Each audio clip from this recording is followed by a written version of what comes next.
Welcome to Energy Stew. This is Peter Roth, your host. And I'd like to ask you, where are you right now? I mean, where are you really? Or who are you right now? Maybe we need to kind of get oriented and find out the where and the who and the what, all those things. And to help us do that better is our guest, who's the author of a wonderful book. It really helps us a lot to find our way. It's called The Three Rooms. So I'm very happy to be interviewing Kevin Murphy. Kevin, welcome to Energy Stew.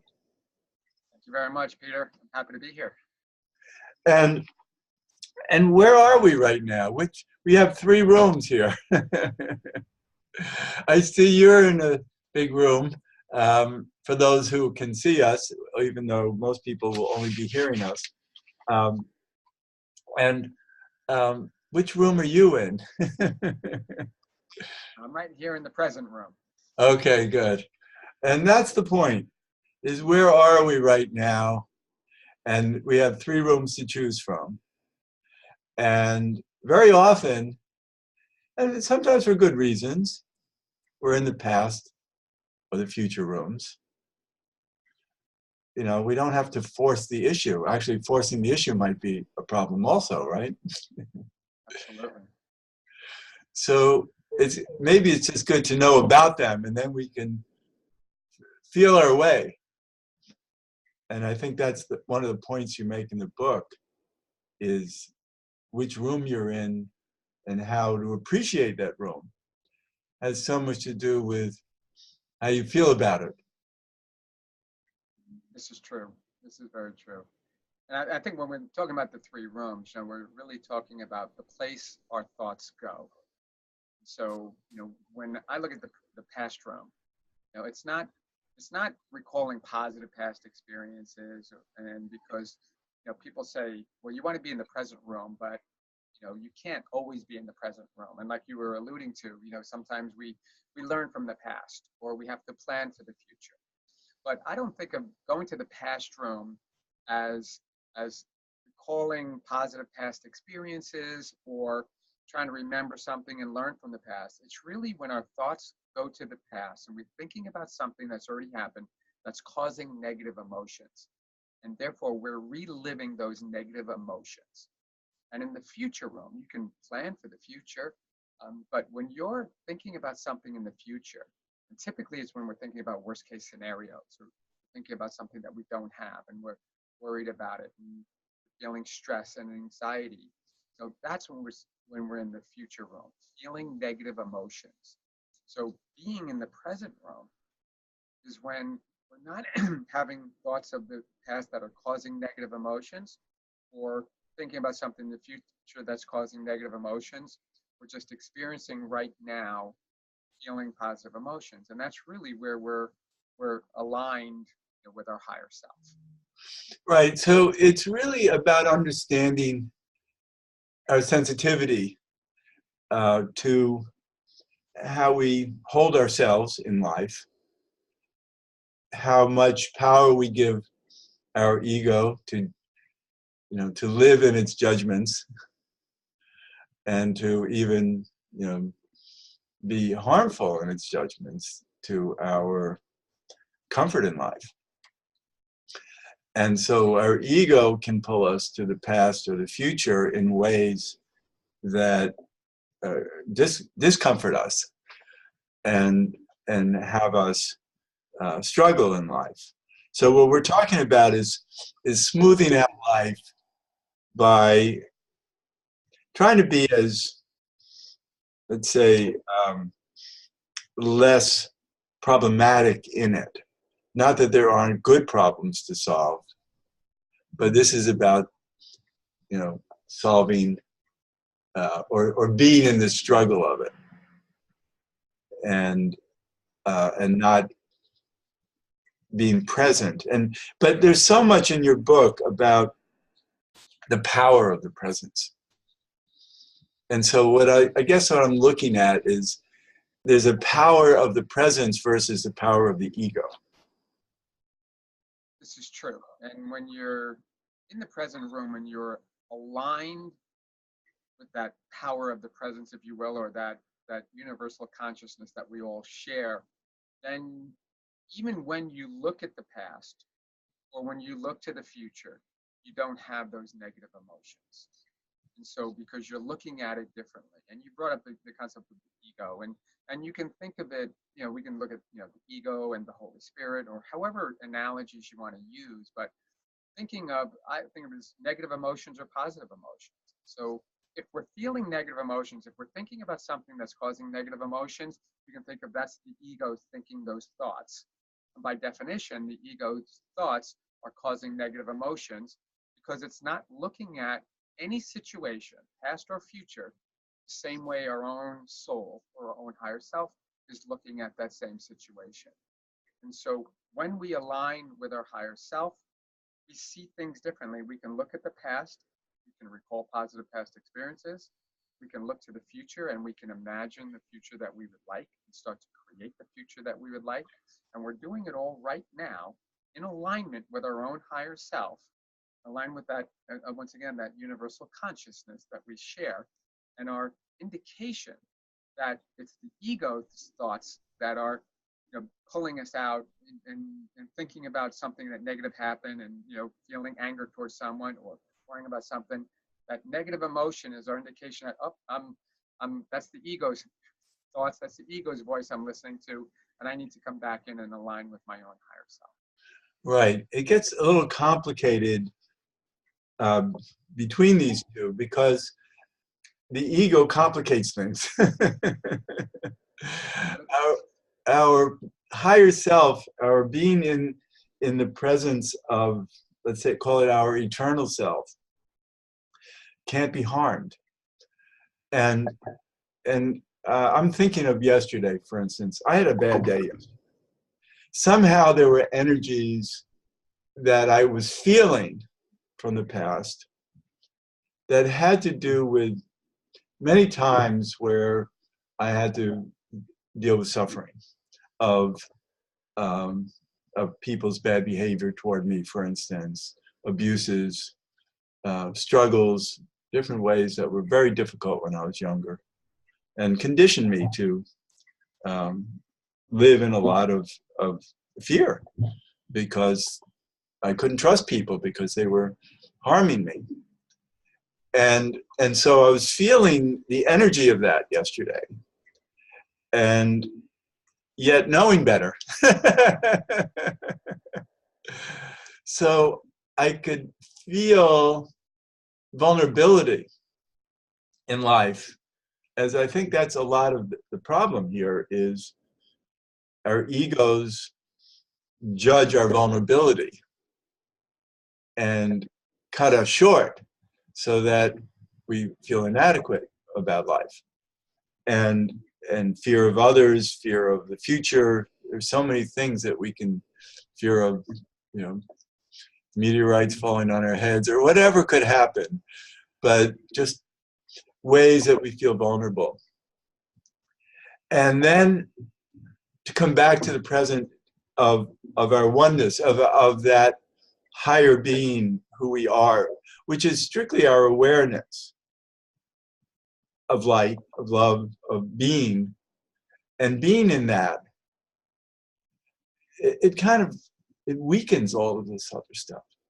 So you can be in this kind of, it was really a dark place that I was in yesterday of the past, of the conditioning of the past, the scars, let's say, of past harm, that I was feeling, they were itching, or they were more than that. And then I was looking and saying, I have so much to be grateful for. I have, for one thing, just being alive, being awake is so incredible. To be present in, let's call it a non-judgment, and to be able to forgive the story that we've been born to of having these events in our lives that aren't easy. And going, all right, so my soul needed to learn some lessons and needed to become enlightened in its own hard way. And it has, and, it's doing its best. And yet, we're still in human form, so we're still pulling our way through.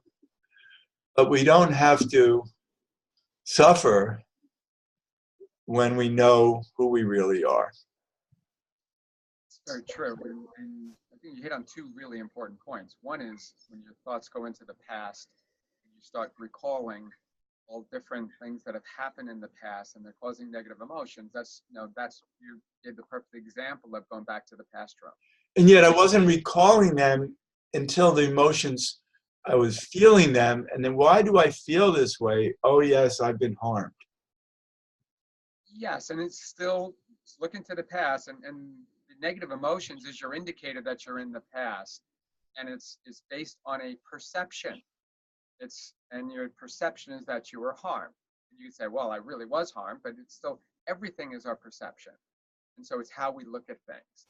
And so when you look into the past and your perception is that you were harmed, these people did negative things to me, they cause negative emotions, and then you can relive those negative emotions. But you hit on something else that was really, really crucial to it all, which is your awareness. And your awareness of not being aware of what someone did and how they hurt you, and so causing you keep reliving those negative emotions. Your awareness of right now, of being here, being aware that I'm thinking thoughts that are causing me to relive negative emotions. Because everything is about being aware of where your thoughts are, and I like to say which room your thoughts are in. Because if we have 60 to 70,000 thoughts a day, it's almost impossible to monitor every thought. Okay, which room is this thought in? Which room is this thought in? But we can kind of judge where we are based on our feelings. And so when we're aware of our thoughts and how we feel, so just being able to know that I'm thinking something, like you said, you're thinking about something that happened in the past that was causing negative emotions. Just to be aware of that, you are now separating your awareness from your thoughts. And that awareness is that consciousness, that divine consciousness that all the mystics have always talked about. And that is what we are supposed to tap into. And when the simple act of asking, where am I, where we kind of started the show, or which room are my thoughts in order to answer that, which room are my thoughts in? Okay, you know that you just went back into the past room, was reliving. Okay, now I'm aware of that. And that which is aware of it is your consciousness, that the soul, that higher self. And you can call it the ego, or you can call it your lower self that keeps taking you back into the past. And that's the perception that you were mistreated. People did things to harm you. And it could have been 2 days ago. You know this, in your mind, someone did something to harm you.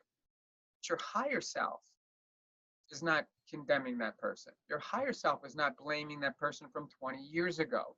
Your higher self is saying, look at right now. You are still right now accumulation of all the things that have happened in your life, and now you have such a better perspective and appreciation for things. And look at, my life is so much better now because I've been able to go through all these different things and learn while I'm in this, having this human experience. And so I'm grateful for all the things that have happened to me. I'm grateful for all the challenges I've had, all things, because it makes me who I am and appreciate who I am and where I'm going. And that awareness, now you start to look at everything differently. And all of a sudden you start to think back, the same things and people you start thinking about, now you start to have an appreciation for them as opposed to feeling negative emotions. The same people, you're going, well, thank you for being my teacher. Well, they gave me a very rich life. and it's been, there have been many, many, many wonderful people, well beyond those that, were the culprits. And so, I really have a wonderful appreciation of my life, and feel like, I am battle scarred, but in a proud way, that I, got through it all. I always like to say, in many of the situations in my life, or all the situations in my life, I've been the last man standing. And so these are just stories that our soul has come here for, that is part of the script of coming to life on a planet that's difficult. We all have our struggles. I'm not, I know that people will laugh at what I think are struggles and say, well, you should know about mine. And yet our souls benefit from them. And that's why our souls have come here, to find the light and to learn to be present. And I think we're coming into an age now that more and more and more will be discovering that, and certainly by having a book like The Three Rooms available to read and get it. And but one thing I wanted to say about the past, when I look back, I can look back at being aware so much of the time. I can look back at, I was watching all this each time. So many times in my life, I can appreciate being awake, and yet not as awake as I feel now, only because now I'm more surrendered to it. At that time, I didn't know any better. But I was watching. I was a passenger, as well as thinking that, how can I battle this better? But now it's more that, yeah, we're still in, all of us still in, let's say, a battle of life, especially in the chaos of today's times. But how about that if there's something about it that we don't have to struggle as hard in it as to allow, let's call it, the universe to take care of it. Well, if you allow the universe to take care of it, then it becomes less and less of a struggle. Exactly. And I think really that's the point, is what the awakeness is. Because looking back saying, yes, I was awake. I was watching it. I can see myself watching all these struggles around me, and also the goodness too. I had, wonderful times, and watching it all. And so I knew I could come from that place, but it's different when you coming from it, knowing that the universe is synchronous and serendipitous and takes care of us if we let it. And there's a fine line between, observing it and participating in it. The way we participate in it. Yeah, because I think we, in the Three Rooms is the concept of the movie theater, which is, our thoughts and emotions is what we project out. And, our experience of life is really the movie of our life. That, we're all the actors in the movie of our life, whether we want to admit it or not.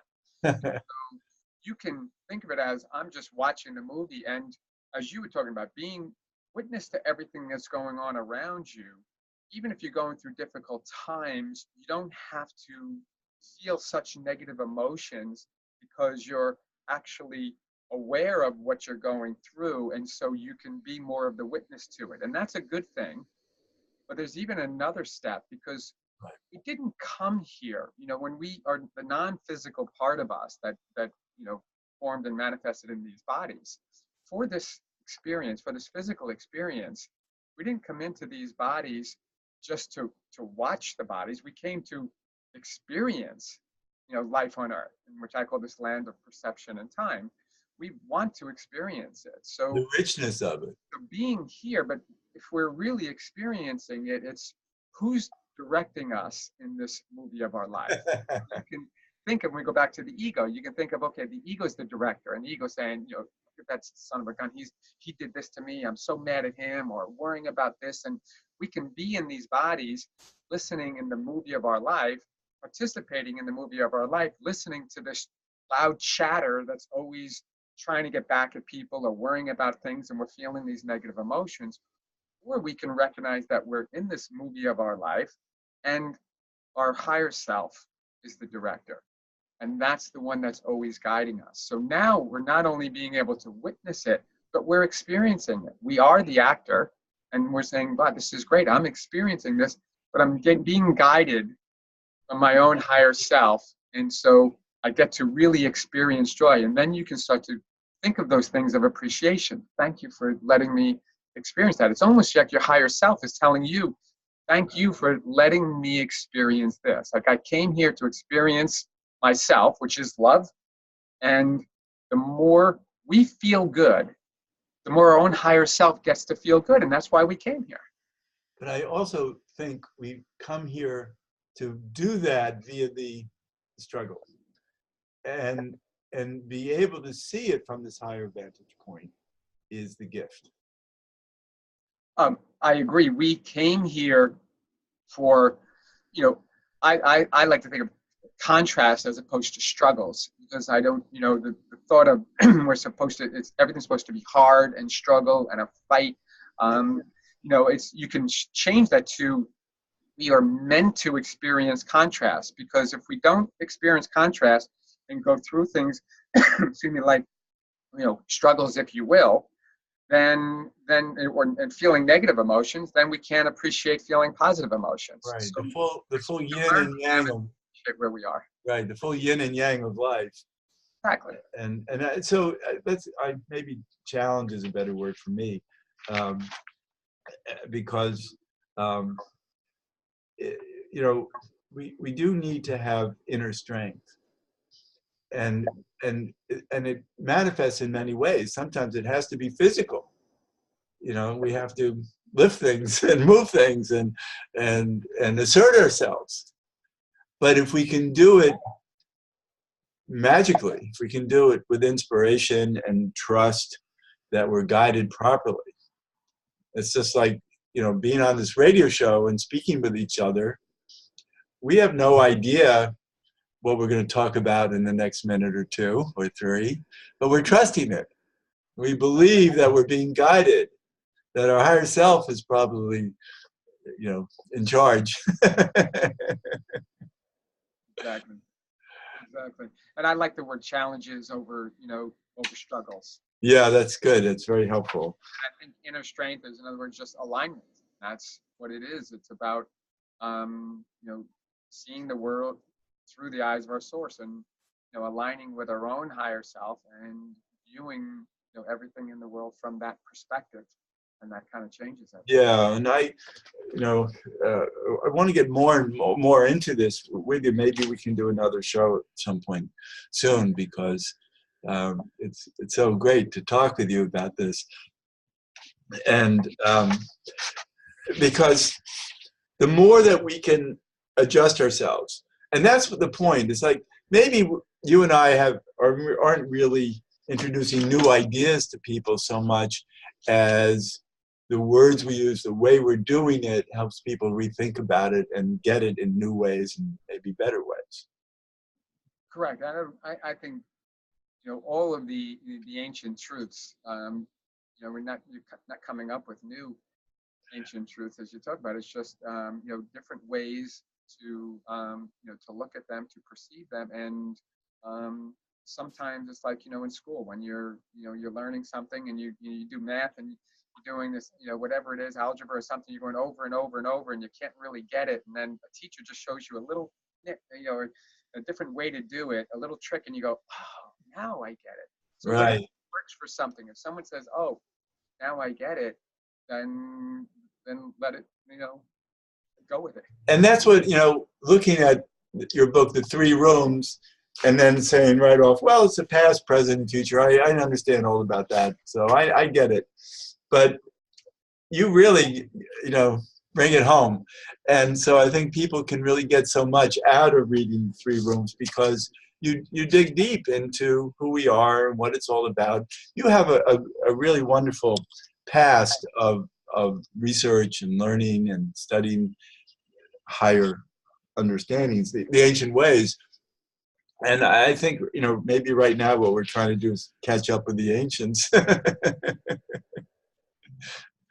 Well, what's also catching up is, right, modern science is now catching up with ancient mystical teachings and spiritual teachings. That's right. Yeah. And so, we need to really respect the past and learn from it, and so you're bringing it together, and so it's really to me a great gift to talk with you. And the 3 rooms is available in the marketplace now? Yes, on Amazon and Barnes and Noble. Right. We used to be able to say in bookstores everywhere, but now we go online. And is there a website? Yes, www.the3rooms.com. The3rooms.com. Great. And I'm really excited to find you again soon. So to talk about presence and how you understand it. So. Yeah, presence is just an alignment. Well, I know, but let's talk about it more. But I know it's we're running out of time. Yes, it's the absence of thought. Thinking about being in the present room. When we meditate, it brings us into the present room because we don't have thoughts that pull us out. Right. And it's thoughts that constantly pull us out into the past or the future that cause the negative emotions that pull us out of there. Exactly. So one is meditation can bring us into the present room with the absence of thoughts, but thoughts of gratitude and appreciation are the best way to stay there. Right, and mindfulness will bring us there. So. Right, and what is mindfulness? Mindfulness is just the conscious awareness of our thoughts. Right. So that's why we constantly want to ask ourselves, which room am I in? So we're actually at the end of the show, and so I'm really glad to be in the same room with you, at least on the on-air room. And I really appreciate Kevin Murphy for you being a guest at Energy Stew. It's been wonderful talking with you. Thank you, Peter. It's really been my pleasure. And this is Peter Roth, your host of Energy Stew. I can be reached at peter@heartriver, HEART river.org. I'd love to hear from you, and thanks so much for listening.